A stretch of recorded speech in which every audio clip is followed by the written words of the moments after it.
Hello, in this video I'm gonna show you how to change lock screen wallpaper on Google Pixel 9.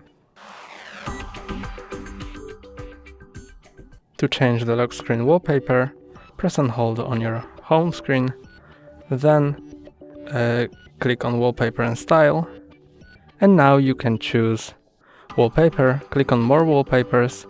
Now you can choose AI Wallpaper, Emoji, Workshop. You can choose a pre-installed wallpaper from here or from My Photos. And here you can choose a wallpaper from Camera. But I'm gonna choose, for example, wallpaper from here. This is a live wallpaper. Let's download it.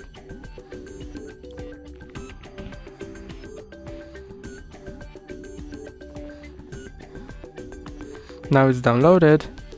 You can set it as wallpaper, lock screen, and now you can see home screen is unchanged, but the lock screen looks like that now.